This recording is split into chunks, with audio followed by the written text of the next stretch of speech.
make sure this is going. You want Yeah. a timer? Yeah. It's on the Okay, it's on there. Mhm. Yeah. Should be a red square in the Red square in the right? center. Okay, and the seconds are going? Yes. Perfect. Yeah. Oh, you see it. Okay. Okay. Yeah. Great. Well, today we're going to talk about a fundamental topic in our industry. This is senior housing, by the way. Mhm. And that is our workforce. So let's look at the reality of the next couple decades.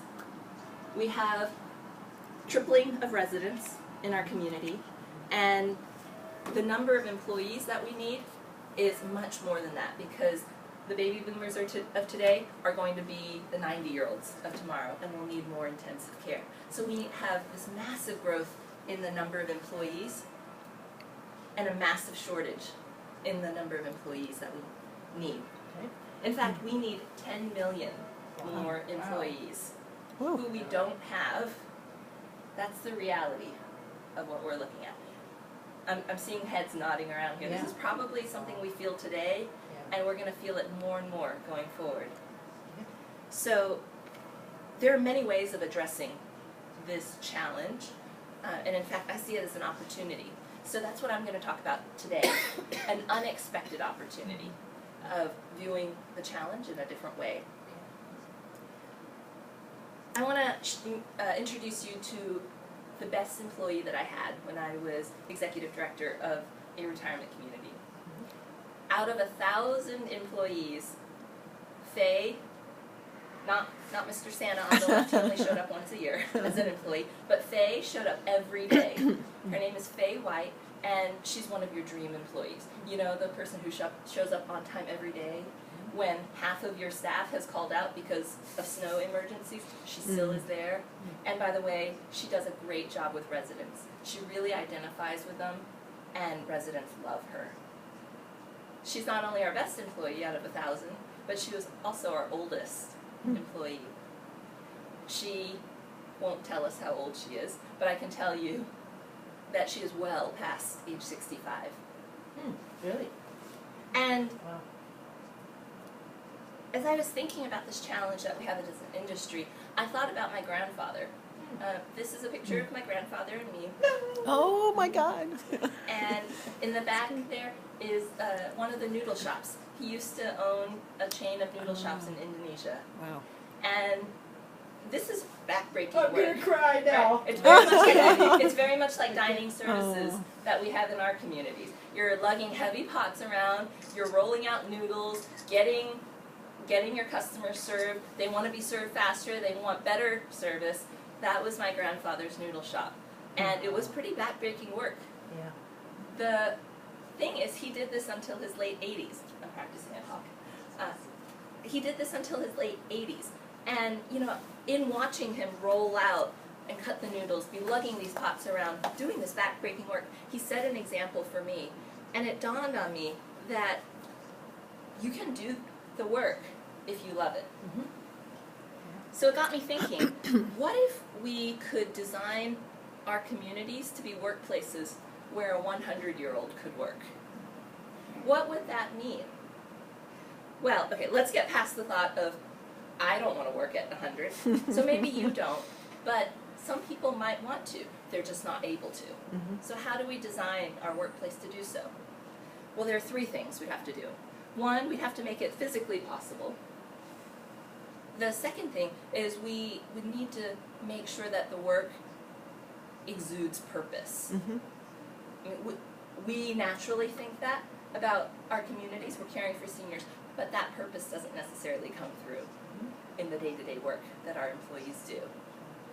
And then we might want to get creative, and we all might want to get creative in terms of things such as splitting up work. Why do we have to work 8-hour shifts? Why is that the ideal? So in questioning that, let's bring it to reality, and let's look at a bunch of the departments that we have in our communities. These may seem familiar to you, you know, anywhere from dining to maintenance to social services, Lana, social I'm work, filming. safety, etc. I'm And filming. so let's take a deep dive. One of the most critical areas of shortage, because of our aging residents, is going to be nursing. So let's double click on that and look at what nurses do. They do a lot. This is just 8 of the 500 plus tasks that I culled from a variety of the job descriptions I had. What you'll notice, from transfers to family communication to assessments of how you're doing, a lot of these require physical labor, and a lot of them don't. So if you actually break it down, only 3 of these 8 require a lot of physical strength, and the rest don't. So what can we do to make things physically more possible? So to explore that question, let's turn to another industry, shipbuilding, which is a really fascinating industry, right? You have 200 pounds that you have to move around. I mean, it does sound similar to transfers. And what is the shipbuilding industry doing? Here's something that's going on that I wanted to share. Exoskeleton suits aim to revolutionize many aspects of our lives. Workers on a shipyard in Apgujeong, South Korea have superhuman strength thanks to a new robotic suit. Their hydraulic joints and electric motors are connected to a backpack that powers and controls the system. Eventually, the developers want people wearing the suit to be able to lift 200 pounds, which will increase productivity by allowing workers to easily lift large, heavy pieces of metal. Isn't that neat? So can you see, as we think about how do we make transfers more physically possible, what can we do to do that? What is the equivalent of an Ironman 2.0 suit for us? Hoyer What's suit, the I love it. 2.0 Hoyer lift for us? And those types of things will help with the physical labor required of, in our example, 3 of the 8 activities that nurses have to do. So that helps a lot. And then let's remind ourselves, the rest of them, all ages, can help with these activities. Which gets to point number 2, which is if we want to make this work something where a 100-year-old would want to work, we need to infuse it with purpose, and that comes from forward-thinking management. Another way of saying this is engagement. Another of saying this is culture.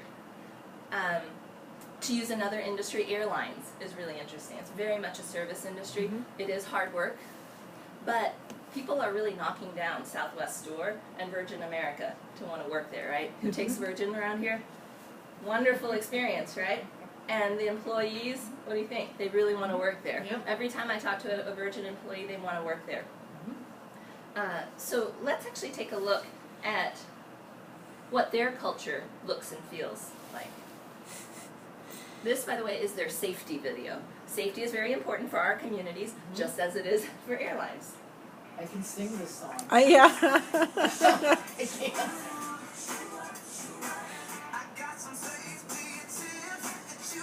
Can you sing this one? So you can see just from that video alone that, yes, safety is very important to the airline industry just as it's critical to our industry. At the same time, as an employee, you're told, make sure things are safe and make sure you have fun.